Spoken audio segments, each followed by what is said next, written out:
All right, now we're going to go over carpet cleaning, the proper way to do carpet cleaning. Most everything is pretty easy. I mean, you get a wand, you go out there and you do it. No, it's got to be done correctly. We don't want to hear the next day or 2 days later, customer call up and say, my carpet is still wet. So we're just going to go over quickly the proper method, procedure for doing carpet cleaning. This is wall-to-wall carpet. We'll do another one on area rugs, but this is for wall-to-wall carpet. So what's the first thing you do, Dave? First thing, you make sure you have booties.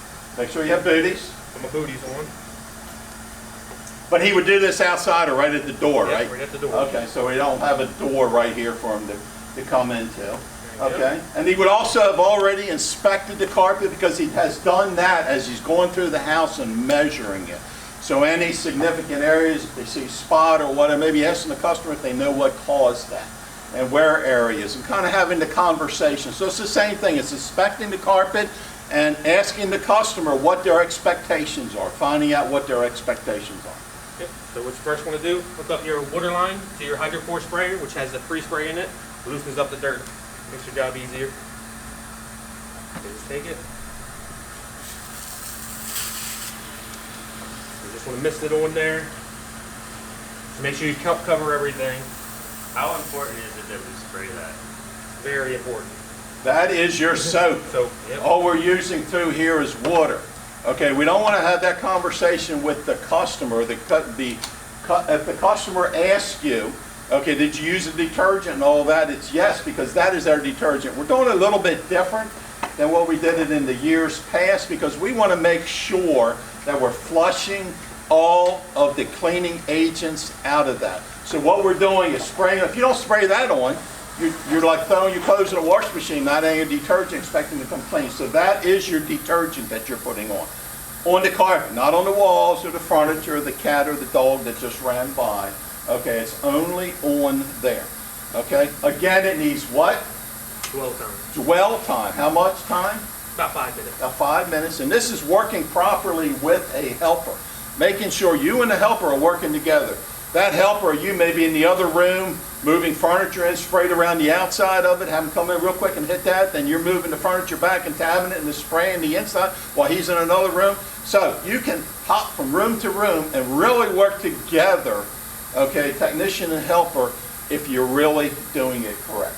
Okay, so now we sprayed it. It's sat for 5 minutes at least, right? You want to brush it first. Brush it? Yep. Okay. You want to take your brush it on. Kind of works it in.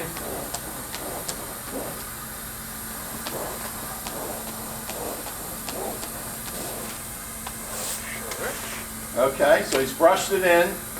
Leave it sit for a little bit. Yep. Okay, but you should always have an area where to do something that's already had dwell time on it. So you're working right through it. Exactly. So, proper way of cleaning carpet. Alright, we'll start at the corner. Hold the trigger. When you come back to you, when you let it go, just make sure you come back that extra inch or so you don't leave that water line on it.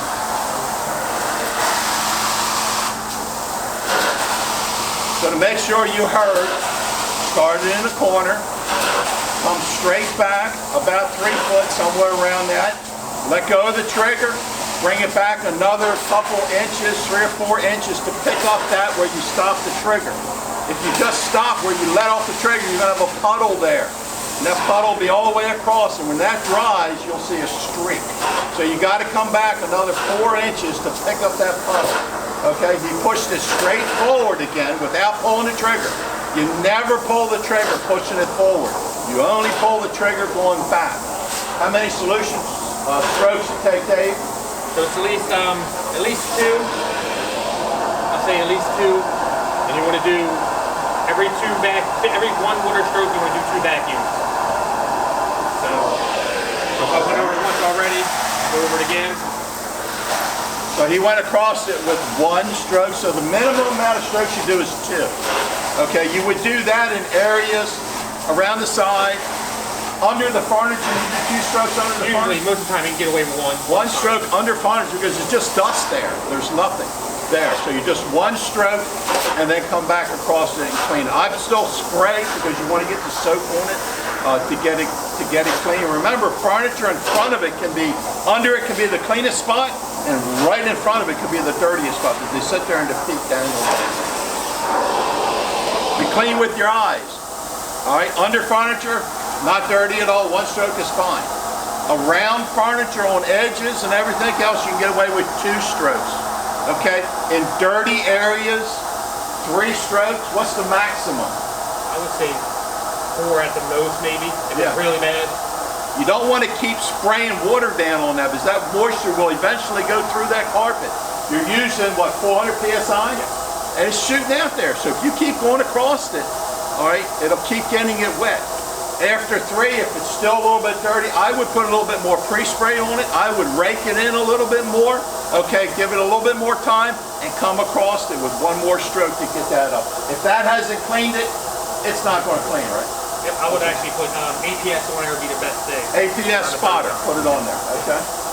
So you always want to make sure you keep the wand about waist height. When you pull back, I notice a lot of people actually tend to pick it up. You don't want to pick it up. You want to keep it flat. You want to keep the suction straight flat on there. You got lips underneath of it.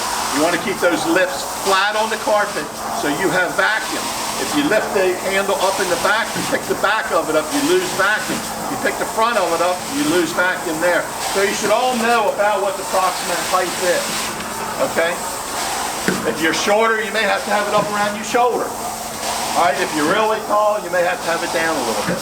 Okay, but, Dave, myself, most people, it's right around waist level high. If you're shorter, might be a little bit higher on that.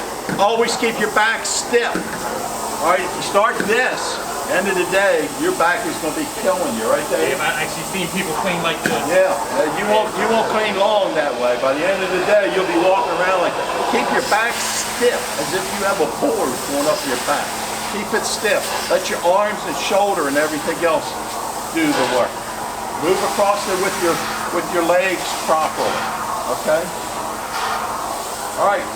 So it's important to dry carpet. We clean it, we want to make sure it's dry. The last thing with cleaning carpet, we want to have the conversation with the customer of how to get them to dry it. Okay, on days where it's 90 degrees, 95 degrees out and the humidity is real high, they'll think, well, open these windows and it'll dry. Remember, drying only happens with low humidity. The humidity has to be down. That air needs to absorb the moisture. If you have a 60%, that means it leaves 40% air absorbing moisture. If your humidity is 90%, that only leaves you 10% of moisture being able to be absorbed into the air. All right, so you got to have the conversation. Around here, I wouldn't even tell them to never open the windows because you may have 1 or 2 days out of the summer that you can do that. Most of the time, they got to have doors, windows shut, air conditioner on, turn it down a little bit, more than normal, so that air conditioner on, it really works to get it dry.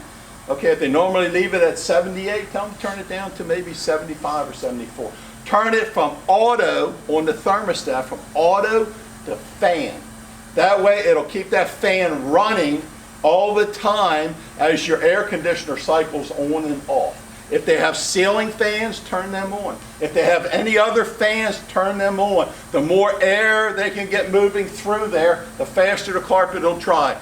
Always address basements. If you're doing anything below ground level, you're in the basement. Most of the time they don't have air moving down there. They just shut the door, no dehumidifiers or anything else like that. You could do the greatest job in the world cleaning that carpet and drying it. It just won't dry. They need dehumidifiers. Every basement in Maryland that's below ground level needs a minimum of 1, preferably 2 dehumidifiers. And they have to get air moving in there. You have to have that conversation with the customer. We don't want them calling in 2 or 3 days. Now, my basement, they cleaned the carpet in there, really look good now, but it smells and it's still wet. We're going to have to go back out, re-clean it, and it's going to be a redo to you.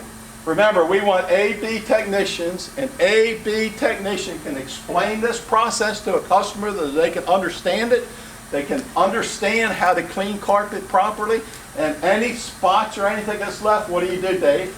Just let the customer know and make notes of it. Okay. We didn't go over spotters, but we have a spotting bucket you would have with different spotters that you would use.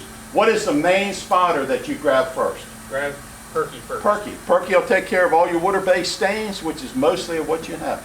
After Perky, that didn't get it up. What's next? Safety solve. Safety salve. That takes care of solvent type of stains. And if those two don't take it up, what do you do then? Your actually last resort is citrus. Citrus. And that don't take it up? Yep, it's not. Okay. Then you grab your cutter knife out and cut it up, take it to the customer and says, I just got rid of your stains. I'm ready. No.